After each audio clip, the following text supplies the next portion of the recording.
un permis de légiférer aussi, si j'ose dire. Marie-Jo, vous avez été, je le rappelle, hein, pour ceux qui ne connaissent pas cette loi absolument essentielle, co-auteur avec Jean-François Copé de la loi dite Copé-Zimmermann qui prévoit, qui obligeait les entreprises à faire la parité dans leur conseil d'administration. C'est un sujet qui nous a beaucoup fait débattre dans le cadre du G7 des jeunes en 2019, puisque les délégués qui ont pris part ont recommandé que ce même cadre législatif soit décliné dans les comités exécutifs pour que ce soit aussi dans les postes de direction que cet objectif-là ait lieu. Marie-Jo, je voudrais vous interroger sur plusieurs choses. Petit 1, nous rappeler un petit peu la genèse de cette loi, parce qu'on ne s'en rend pas bien compte 10 ans en arrière, parce que ça nécessitait de courage politique d'entreprendre cette proposition de loi. Et je rappelle qu'une proposition de loi, ce n'est pas l'initiative du gouvernement, c'est l'initiative des législateurs, et donc ça fait une grande différence. Et deuxièmement, Ouidel l'a dit, il n'y a aucun progrès sans contrôle, sans suivi. Vous avez été pendant de très nombreuses années, après l'adoption de cette proposition de loi, une veilleuse engagée de la mise en œuvre du sujet. Et encore aujourd'hui, vous restez alerte pour accompagner le progrès social dans cette direction. Comment est-ce que vous évalueriez le contrôle, le suivi qui a fait de cette loi? Peut-être 2 questions pour fêter ce 10e anniversaire extrêmement bien mérité. Merci d'abord de m'avoir convié, Thomas. J'en suis très heureuse parce que oui, effectivement, nous avons beaucoup de souvenirs en commun tous les deux. Et lorsque vous m'avez demandé d'intervenir, c'est vraiment avec beaucoup de plaisir que j'ai accepté. Alors, la genèse de la loi, c'est très simple. C'est que lorsqu'en 2002, je deviens présidente de la délégation aux droits des femmes à l'Assemblée nationale, je travaille énormément sur une loi qui est pour moi essentielle pour l'égalité entre les femmes et les hommes, l'égalité professionnelle. C'est la loi de 2001 de Catherine Génisson. Sur cette loi, je fais un rapport et lorsque je fais le rapport, je me rends compte que cette loi n'est absolument pas respectée.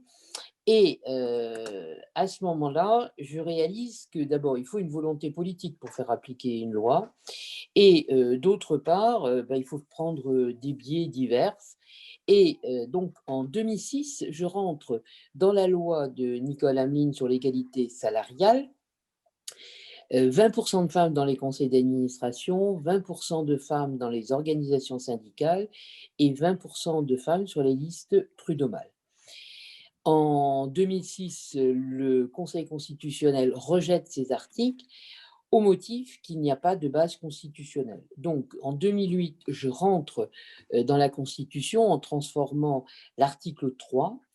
La loi favorise l'égal accès des femmes et des hommes aux mandats et aux fonctions électives, et on y rajoute aux responsabilités professionnelles et sociales. Et cet article passe à l'article 1, et à partir de là, les bases sont là, les bases constitutionnelles sont là, et en 2009, je dépose effectivement avec Jean-François Copé une proposition de loi pour, je dirais en quelque sorte, légiférer sur les conseillers d'administration des entreprises du CAC 40, du SBF 120, des entreprises de 500 salariés, 50 millions de chiffre d'affaires. Les 40%, à l'image de la Norvège, et je rentre donc dans le processus législatif. Donc, première lecture, ça arrive sans aucune difficulté à l'Assemblée nationale. Alors, il y a d'abord le fait de placer 40% de femmes, mais il y a également un article 8 auquel je tiens beaucoup, parce que je considérais que travailler sur l'égalité, il fallait effectivement respecter la loi, et là, il faut une volonté politique, avec notamment des pénalités lorsque les entreprises ne respectent pas la loi. Et à cet effet, je rentre dans un amendement dans la loi sur les retraites en 2010. Toutes les entreprises qui ne respectent pas la loi de Catherine Génisson, la loi avec un rapport de situation comparée, devront payer 1% de la masse salariale. Donc, ce qui se passe, c'est que le texte part au Sénat. Au Sénat, l'article 6 sur ce rapport tous les ans dans les conseils d'administration d'un rapport concernant la politique d'égalité dans l'entreprise est adopté et passe à l'article 8.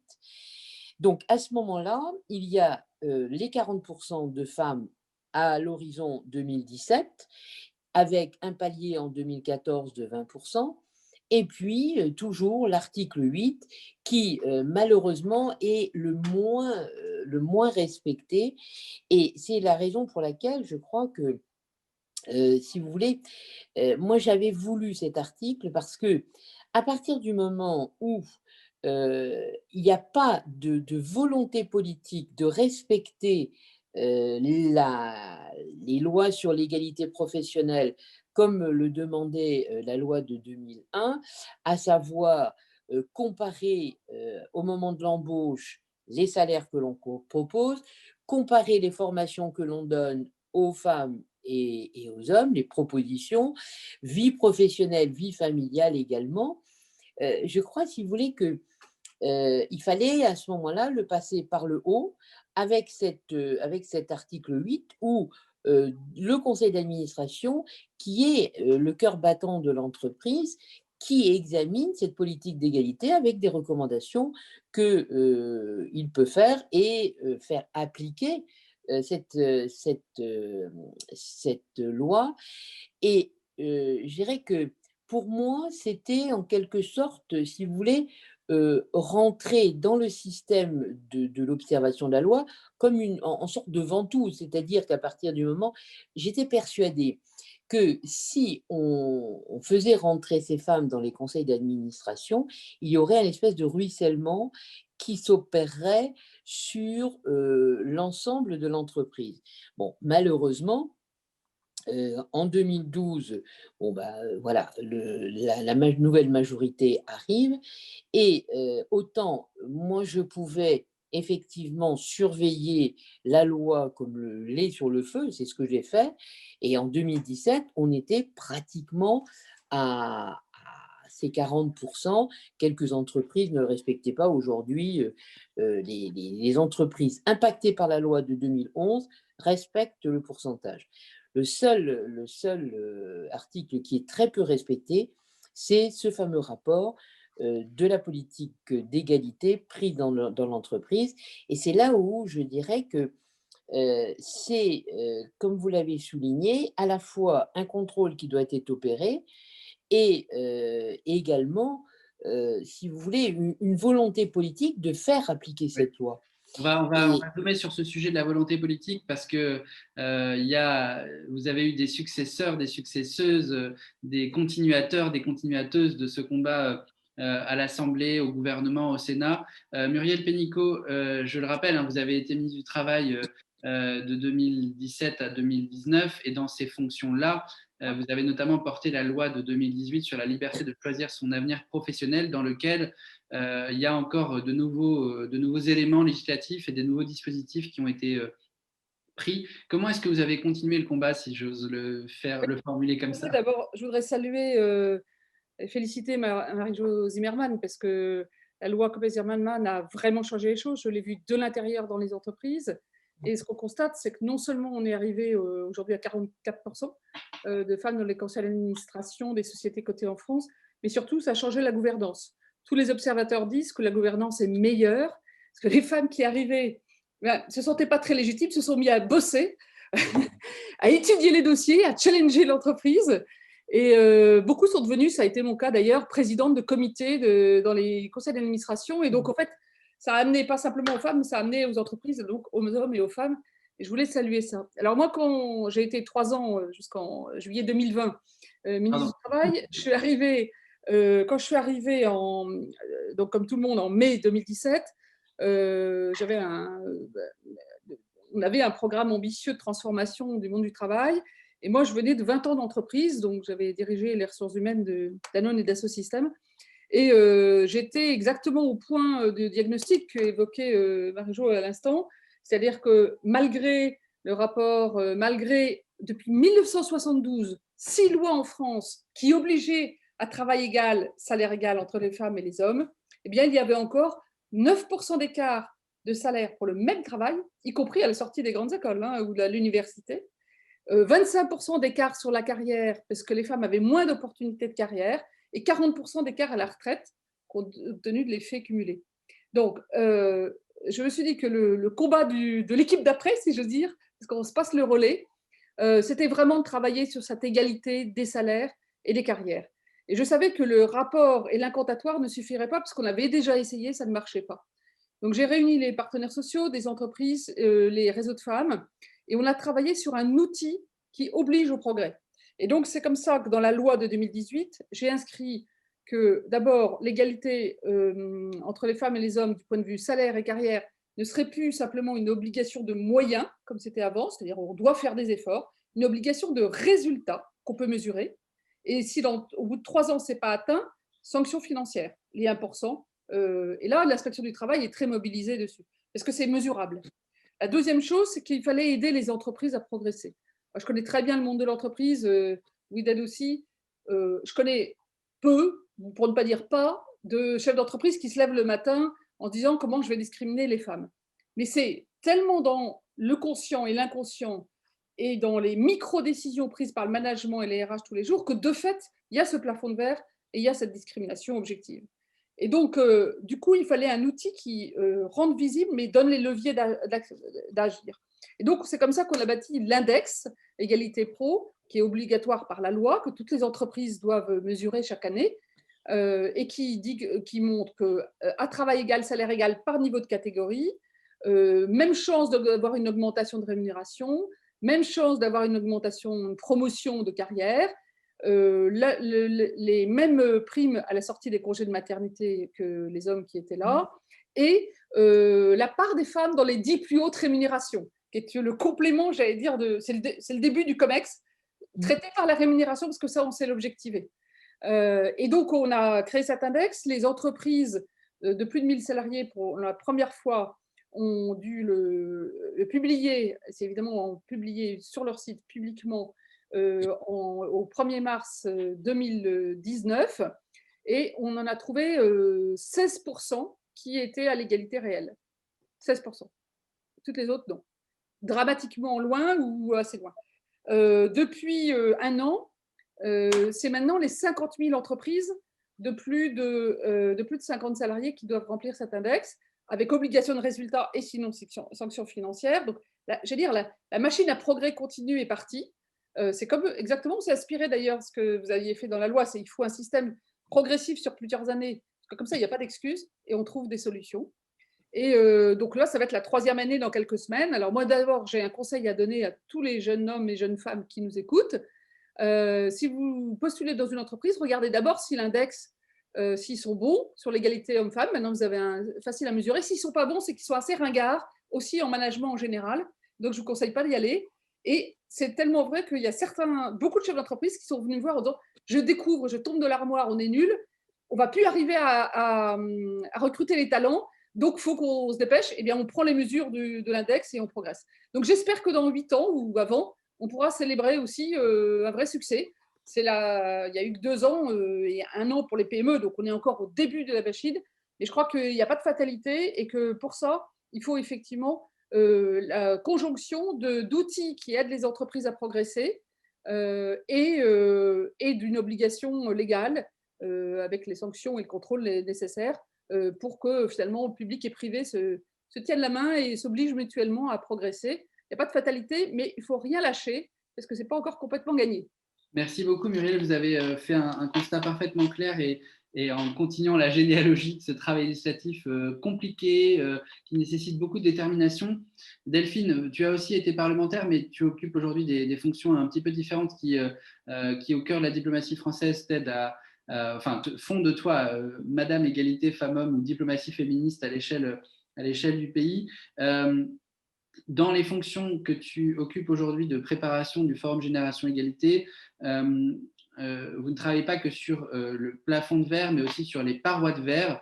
J'aimerais bien que tu puisses nous en parler. Ça fait l'objet de plusieurs coalitions de travail du Forum. Et je poserai la même question à à WeDead après, parce qu'évidemment, quand on a été chef d'entreprise, chef 2FE d'entreprise dans le BTP et dans la construction, on a en plein dans la face ce que c'est que les parois de verre, et j'aimerais bien que tout le monde comprenne le risque que ça représente. Donc Delphine, la parole est à toi en première.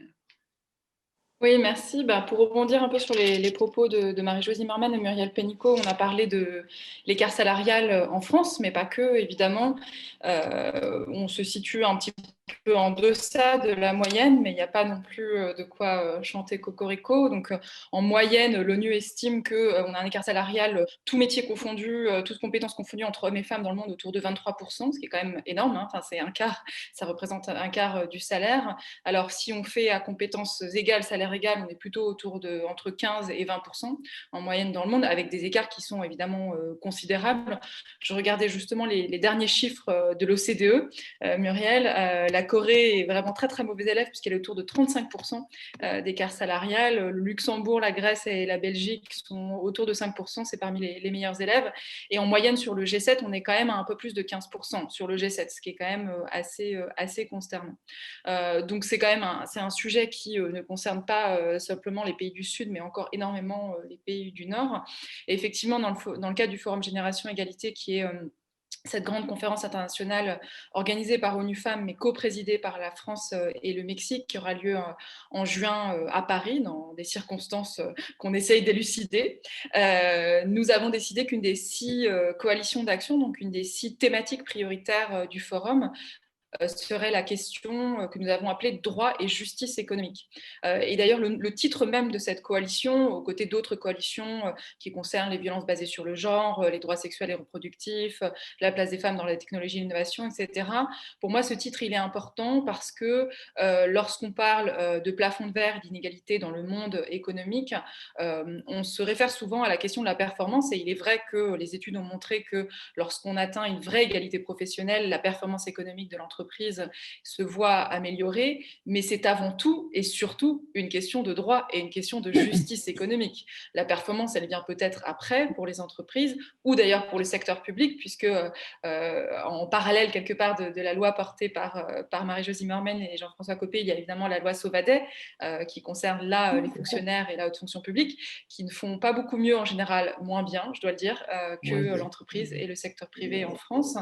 Et donc, pour faire le lien avec ta question, Thomas, le sujet paroi de verre, il vient compléter le sujet plafond de verre, puisque le plafond de verre, c'est la difficulté des femmes à se hausser à des postes de direction, à des postes de management, des postes à responsabilité, ou plutôt la manière dont le système rend cela difficile. Et la question des parois de verre, c'est de manière horizontale.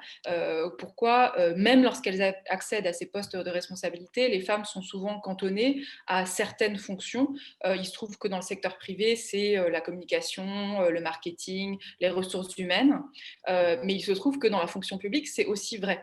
Et si je prends l'exemple de ma propre administration, le ministère des Affaires étrangères et européennes, il est vrai encore aujourd'hui que les fonctions les plus politiques, c'est-à-dire les directions stratégiques qui traitent des questions de sécurité, notamment de dénucléarisation, les directions politiques, ont toujours été occupées par des hommes, tandis qu'il est vrai que la direction générale de l'administration, direction des ressources humaines, direction de la communication ont beaucoup plus été occupées par des femmes. Et c'est vrai aussi dans le réseau diplomatique, où vous voyez que les quelques postes les plus prisés, on va dire le top 3 du réseau diplomatique français, New York, Washington, Pékin, sont encore des forteresses aux mains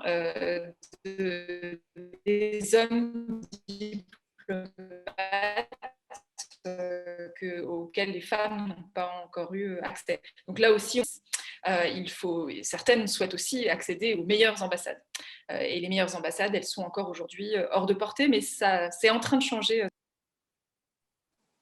Delphine, pour une fois, et ça sera extrêmement rare, je te ferai mentir en disant que l'ambassadeur, elle le demande à ce qu'on l'appelle comme ça, Sylvie Berman, qui siège à notre conseil d'orientation et qui est intervenue hier auprès de nos candidats, a occupé des postes absolument vitaux pour la diplomatie française à Pékin, à Moscou, et que Muriel Pénicaud occupe le siège à l'OCDE. Donc, je tempère un tout petit peu, même si effectivement… Globalement, elle a raison. Voilà, c'est bien de faire l'autocritique et de montrer que la tendance est encore très difficile. Et il ne suffit pas d'avoir, si je me permets, parce que c'est vrai aussi dans le privé, le problème au moment où la loi Zimmermann est passée, et beaucoup d'études l'ont montré, c'est qu'au final, les conseils d'administration se refilent, excusez-moi l'expression, les mêmes femmes, et qu'on a tourné énormément sur une dizaine, une vingtaine de femmes en France qui font partie de tous les conseils d'administration. Et il ne s'agit pas de nommer une seule femme ambassadrice à tous les postes des P5, il faut aussi ouvrir le vivier à d'autres femmes ambassadrices, et notamment d'autres femmes plus jeunes, mais pas seulement. Absolument. Juste un petit mot là-dessus sur la solidarité féminine, parce que quand je fais partie de la génération de femmes, comme j'étais voilà, visible, comme etc., qui a été entrée très vite dans les conseils d'administration, qui a pris des présidences de comités. Et en fait, on s'est parlé pas mal, on n'était pas nombreuses, on avait compté qu'on était 45 visibles. Et donc, tout le monde ne l'a pas fait, mais on s'est pas mal parlé au téléphone.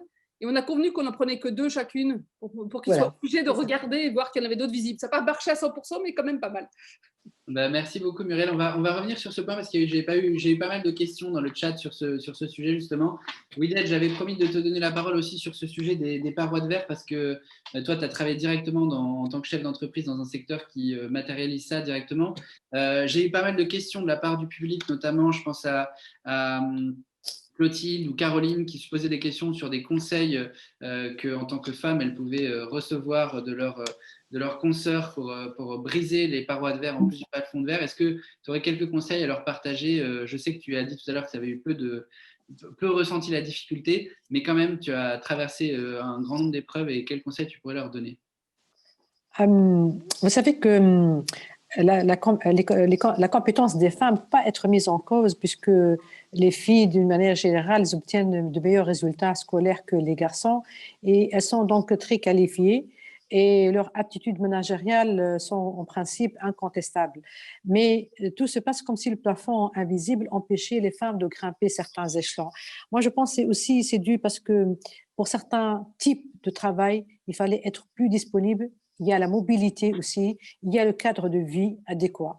Pour certains types de métiers où la femme, si elle veut progresser, elle doit passer par par exemple, la présence sur chantier, s'absenter d'une manière régulière de chez elle. Elle n'a pas les moyens de transport adéquats, elle n'a pas où garder ses enfants. Ça reste toujours, moi je parle surtout en connaissance de cause de ce qui se passe chez nous, ce sont des entraves pour que la femme puisse accéder à certains postes. Donc, elle est plus ou moins cadrée pour qu'elle accède à certains postes, faute de présence, faute de prise en charge de l'État, de certaines facilitations pour qu'elle puisse aussi travailler en ayant aussi l'esprit tranquille et en ne se sentant pas aussi un peu coupable de ne pas être la bonne mère, la bonne épouse, etc.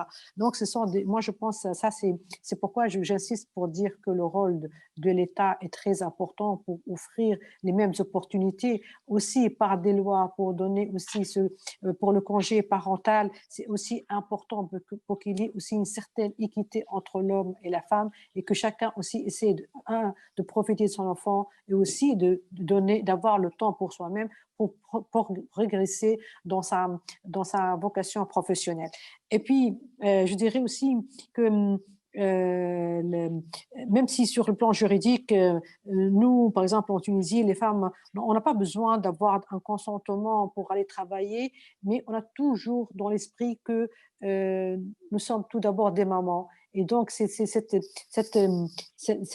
réflexion nous laisse parfois trop hésiter. Et parfois, il y a des occasions qu'on rate. Et puis, le fait d'être accepté dans certains postes, donc il faut que lorsqu'on est là, donc on n'est pas là parce que pour se montrer ou pour avoir une place, mais on est là parce qu'on a les compétences nécessaires. On a les compétences managériales pour pouvoir gouverner, pour pouvoir diriger, pour avoir ce leadership. Moi, je prends mon exemple, lorsque j'ai présidé le patronat, j'étais la seule femme membre du bureau exécutif.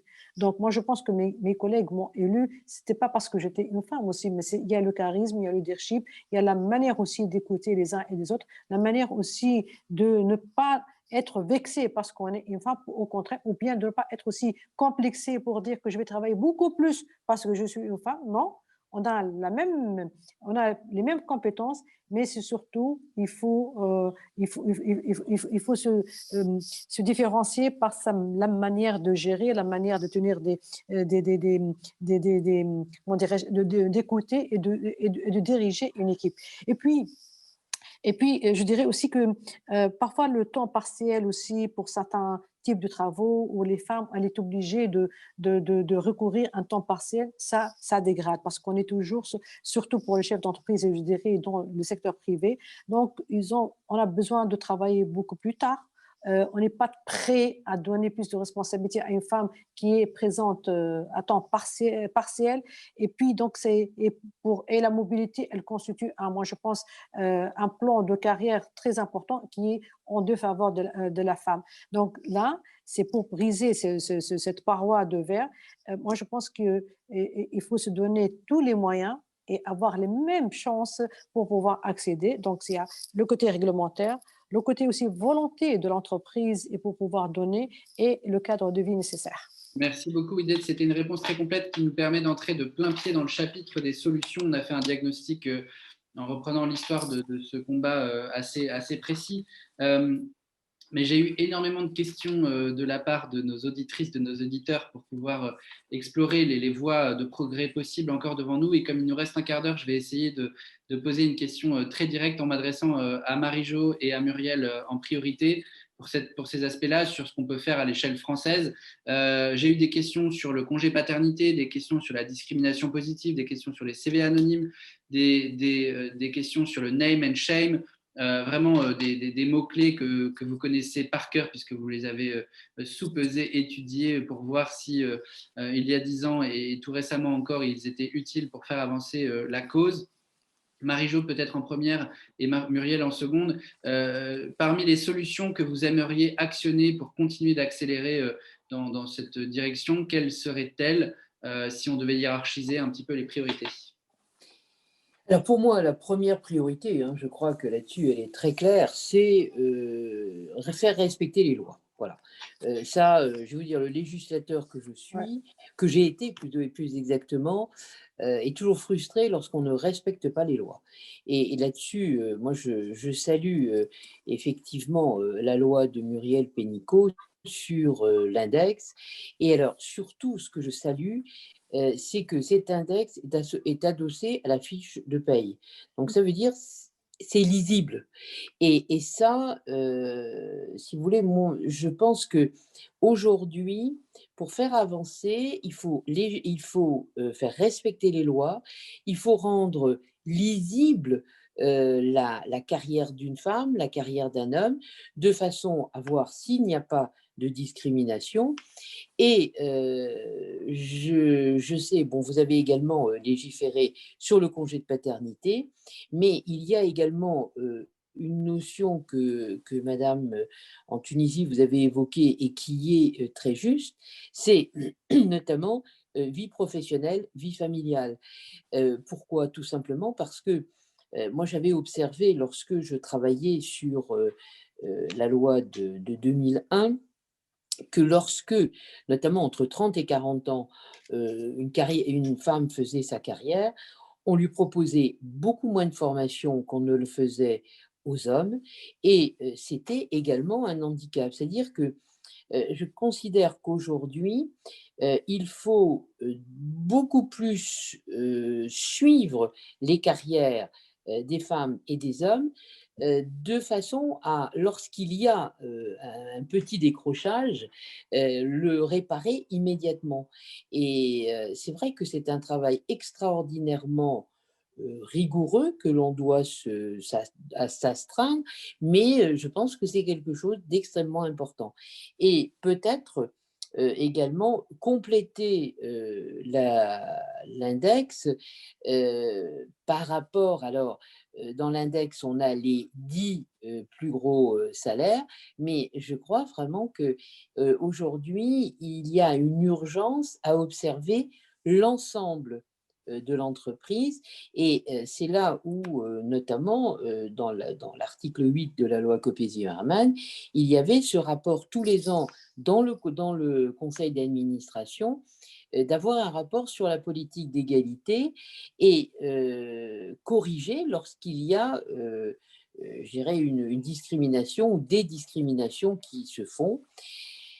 Légiférer sur les CODIR et les COMEX, je crois que oui, aujourd'hui, il faut avancer sur cette question, il faut avancer par paliers, mais comme la loi Copé-Zimmermann, mais en sachant que ce qui est extrêmement important, c'est qu'à la fois on légifère, certes peut-être sur les CODIR, les COMEX, sur les cadres dirigeants notamment, mais avec comme priorité, je dirais, vraiment la politique d'égalité sur l'ensemble de l'entreprise. C'est-à-dire qu'il y ait en quelque sorte cet effet ventouse qui prenne effet à partir des CODIR et des COMEX, à partir des cadres dirigeants, et faire monter les femmes et les hommes régulièrement dans leur carrière.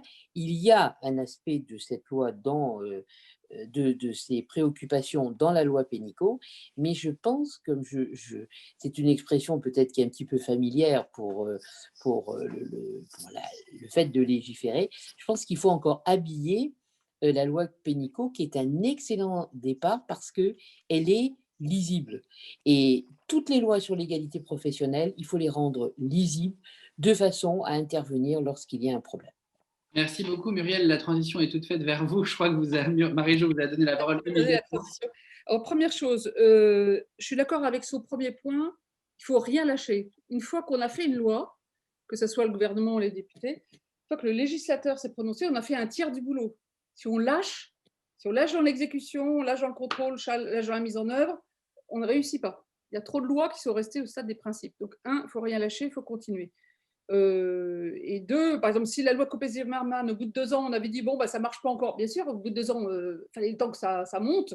Maintenant, c'est un grand succès, mais si on n'avait pas eu la ténacité, si vous n'aviez pas eu la ténacité et la patience, on n'en serait pas là où on est aujourd'hui. Donc, j'espère bien qu'on fera pareil pour la loi que j'ai eu l'honneur de porter. Je précise que justement, on a essayé, dans cette loi, dans l'index, 4 critères sur 5 sont pour l'ensemble des femmes dans l'entreprise.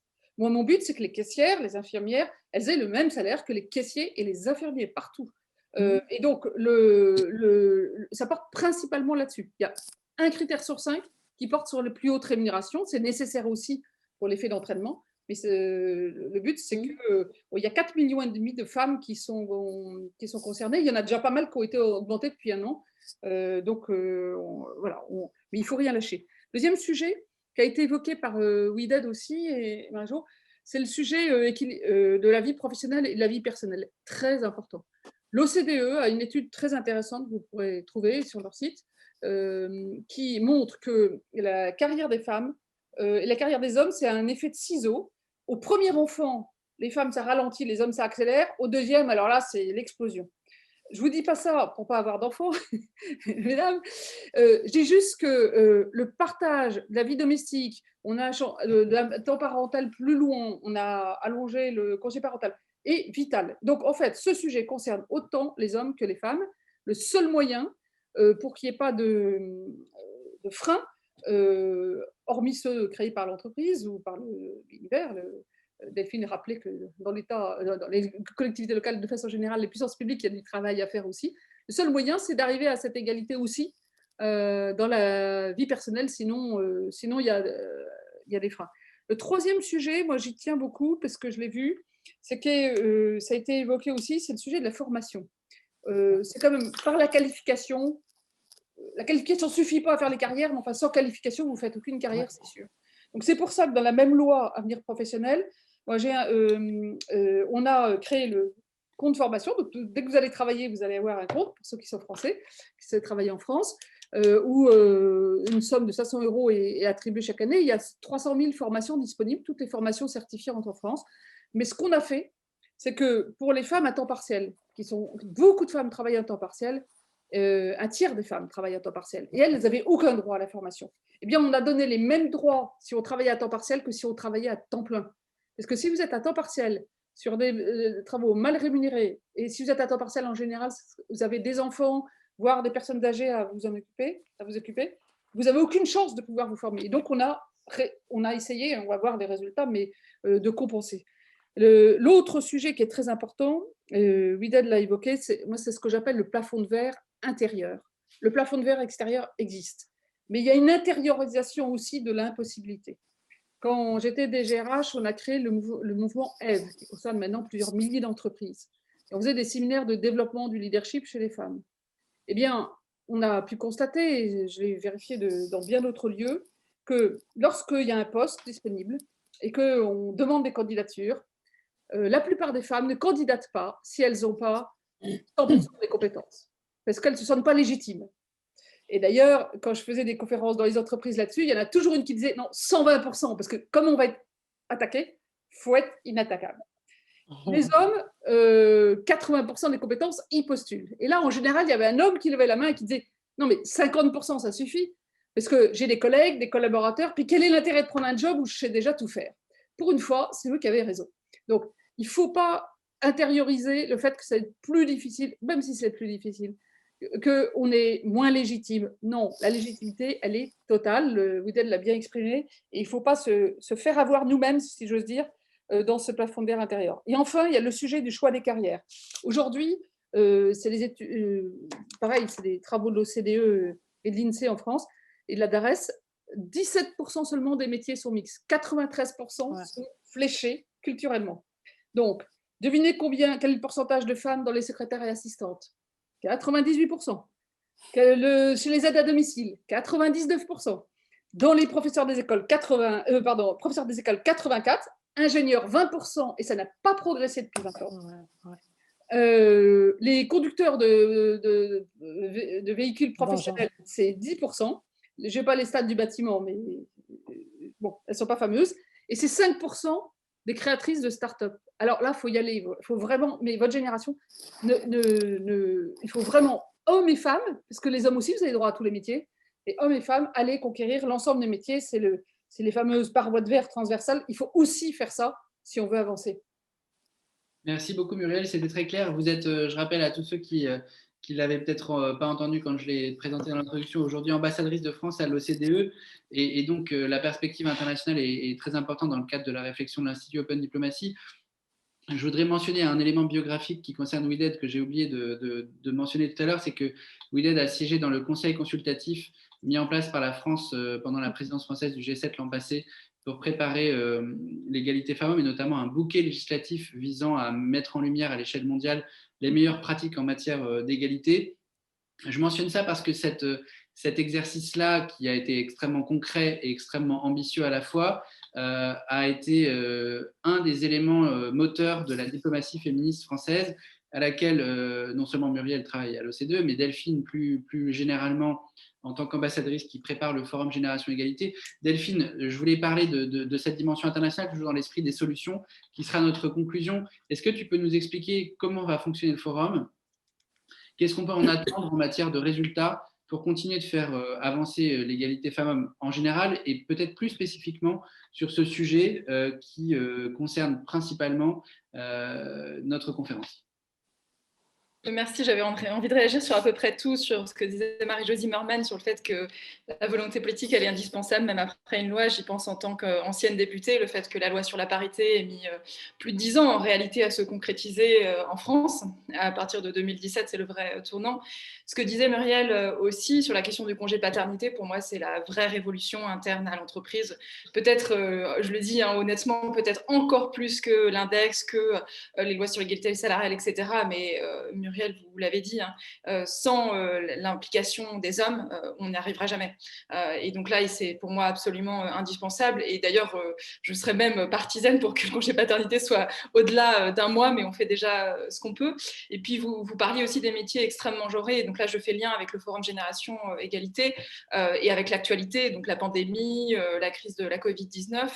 Ce que la crise a révélé, c'est d'abord elle a montré que, par exemple, les personnels soignants, vous parliez des aides-soignants service domicile, etc., des métiers extrêmement genrés à 80-98%. Dans le monde entier, en moyenne, les personnels soignants, soit dans les hôpitaux, dans les EHPAD ou à domicile, sont à 70% féminins. Et là, contrairement à la crise de 2008, où c'est majoritairement les hommes qui avaient été impactés par les pertes d'emploi, par la crise, etc., on est dans une pandémie qui a impacté très sévèrement et très majoritairement les femmes. Et Muriel, vous parlez aussi du problème du temps partiel, puisque les femmes sont majoritaires dans les temps partiels.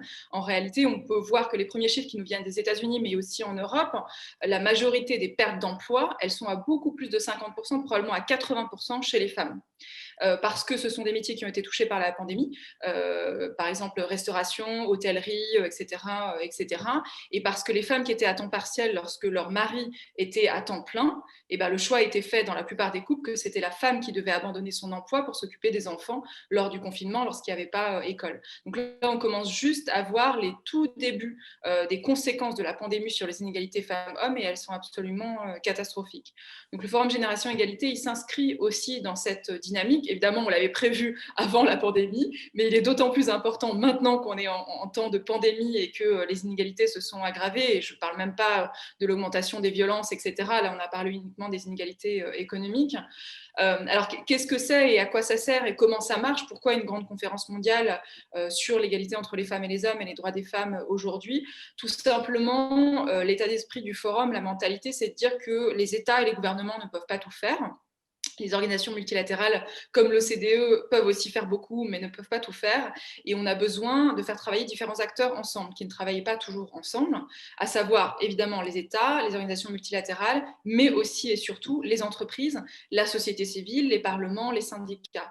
Et ça, c'est assez unique comme expérience, comme initiative au niveau multilatéral. C'est ce que le président de la République appelle le multilatéralisme par les actes et pas seulement par les mots.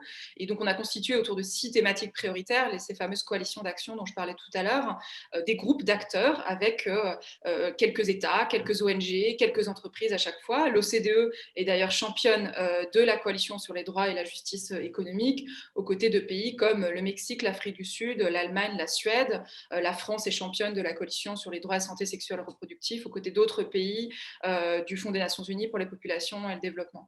Et donc, notre objectif, c'est non pas là de légiférer, parce qu'on ne peut pas le faire au niveau international, Muriel en parlait aussi dans le chat, mais plutôt de designer des programmes d'action collective. Dire maintenant, on a au niveau national comme au niveau international, la plupart des textes sont relativement protecteurs, ils sont promoteurs de l'égalité. Ce qui manque, c'est véritablement la volonté politique et les moyens d'action, et souvent les moyens de financement aussi. Au niveau international notamment, on a des conventions, des traités internationaux qui sont tout à fait clairs sur l'égalité et les droits des femmes, mais ils ne sont pas mis en œuvre faute de volonté politique ou faute de financement par les États et les uns et les autres.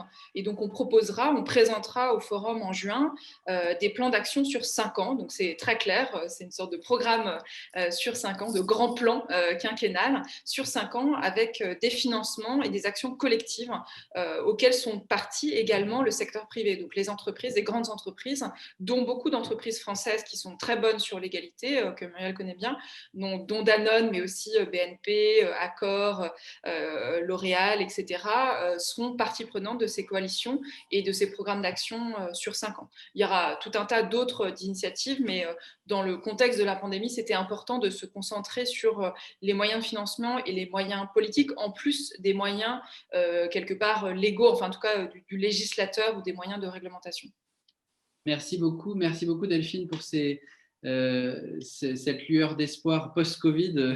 On espère que le forum va pouvoir se tenir dans des bonnes conditions parce qu'effectivement, le sujet est absolument essentiel et en plus, la difficulté a pris une tournure encore plus grave avec la crise du coronavirus.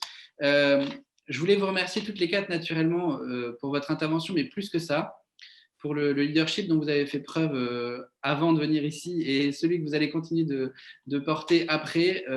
On souhaitait, avec ce forum, mettre en avant des rôles modèles qui, dans le domaine politique, économique, font avancer la chose. Pas seulement pour parler du sujet, poser le diagnostic, imaginer des solutions, mais pour montrer que l'égalité femmes-hommes est incarnée par des femmes qui sont à la pointe et qui méritent toute notre confiance pour continuer d'avancer, quelles que soient leurs origines politiques, géographiques, etc. Donc merci à toutes les quatre d'avoir si brillamment incarné ce combat jusqu'à présent et de le porter encore vaillamment devant nous. Je voulais dire que nous sommes vos alliés dans cette lutte pour l'égalité entre les femmes et les hommes. Et qu'il y a, et j'en appelle à tous les candidates, tous les candidats qui sont dans l'audience, d'autres alliés qu'il faut mobiliser. On a beaucoup parlé de dialogue social et c'est très heureux parce que Muriel et WeDead ont une expérience très, très, très extensive dans ce domaine-là. Voter pour des syndicats féministes, des syndicats étudiants, des syndicats professionnels. Il faut que les syndicats, que ce soit pour la transition écologique comme pour la lutte pour l'égalité entre les femmes et les hommes, se saisissent de ce sujet et arrêtent de tourner en rond et choisissez des syndicats qui ressemblent à vos préoccupations et votez aux élections professionnelles parce que ça fait partie du sujet. Il y a d'autres alliés, des alliés masculins qui naturellement sont là pour aider encore et toujours celles et ceux qui font avancer. On a parfois, et je me mets dans cette catégorie, l'impression de gêner un petit peu. En tout cas, certaines féministes nous le reprochent. Mais les hommes font partie de la solution. Delphine, Muriel, WeDead, Marie-Jo l'ont dit. La loi Copé-Zimmermann, c'est la loi Copé et Zimmermann. L'adoption de cette loi en est la preuve. Et très clairement, moi, je suis chef d'une petite PME ici et j'ai la chance d'avoir 10 femmes talentueuses dans mon équipe. Je me sens leur allié pour faire avancer l'égalité professionnelle à l'échelle très concrète de notre petite association. Appuyez-vous sur des managers qui vous aident, qui ressemblent à votre combat. Essayez de les sensibiliser à tout ça. Vous trouverez des personnes, des hommes aussi, qui sont objectivement tout à fait capables de vous aider à faire avancer la cause. Donc merci à toutes les quatre de l'avoir rappelé parce que je pense que parfois, de par les temps qui courent, c'est pas évident de mettre en avant ce sujet-là. Je voudrais, avant de conclure, remercier tout simplement deux partenaires absolument incontournables de l'Institut Open Diplomacy, le ministère de l'Europe et des Affaires étrangères et HEIP qui soutiennent le programme Deviens délégué, qui rendent possible cette capacité d'expression des jeunes au niveau du G20 et du G7. Le ministère de l'Europe et des Affaires étrangères, brillamment représenté par Muriel et Delphine aujourd'hui, nous soutient depuis 10 ans, depuis qu'on a créé ce G20 et ce G8 des jeunes, devenu G7 à un moment de l'annexion de la Crimée par la Russie. C'est une confiance absolument essentielle dans notre travail parce qu'il n'y aurait pas d'open diplomatie sans l'écoute que le Quai d'Orsay nous consacre. Et HEIP qui devait nous accueillir sur son campus dans le 15e arrondissement, mais qui malheureusement ne pouvait pas et qui nous a quand même soutenus pour faire en sorte que cet événement puisse avoir lieu. Donc merci à nos deux partenaires absolument incontournables dans l'exercice de ce forum. Et je termine en disant que la diplomatie que j'appelle participative, qu'on a réussi à mettre en place depuis 10 ans à l'échelle du G20 et du G7, pour laquelle vous avez grandement compté tous les participants, puisque vous avez postulé pour représenter la France dans ces deux instances-là. Cette diplomatie participative, on la décline très concrètement aussi à Open Diplomacy sur les questions de la diplomatie féministe. Delphine O le sait plus que très bien, puisqu'on travaille de concert très, très étroitement pour que ce forum Génération Égalité, présidé par la France au mois de juin, soit préparé par un grand tour, un tour de France qui, région par région, viendra à la rencontre des citoyennes, des citoyens, des jeunes, des moins jeunes, des anciens jeunes, des futurs vieux, peu importe la catégorie dans laquelle vous vous placez, pour pouvoir tendre l'oreille, que le gouvernement mobilisé dans son ensemble, qui prépare ce sommet international d'une importance capitale, s'appuie sur les bonnes idées que les Françaises et les Français peuvent leur soumettre pour faire avancer la diplomatie féministe. Donc ce grand tour, il aura lieu entre le 5 avril et le 17 mai. Tout le territoire sera concerné, que vous soyez dans la banlieue d'Albi ou dans le nord-est de la Guyane, que vous soyez expatrié à l'étranger ou que vous soyez évidemment en métropole, en Corse, absolument partout. On viendra à votre rencontre, je l'espère sur le plan physique, mais le plus probable sur le plan virtuel parce qu'évidemment la pandémie continue de faire rage. Si vous avez aimé cette possibilité d'exprimer votre opinion à l'échelle du G20 et du G7, rendez-vous en particulier dans le cadre de ce grand tour Notre Génération Égalité, qui est une autre façon de donner une place aux citoyens à la table des négociations internationales. spécificité française toute particulière que je suis heureux de signaler en la présence de ces 4 femmes qui nous aident à porter ce combat. Merci beaucoup à toutes les 4. Merci aussi à Audrey et Khadija qui ont introduit la conférence. Merci à tous les candidats qui ont participé. Rendez-vous à très bientôt. Bonne soirée. C'est la fin du forum Devenir délégué.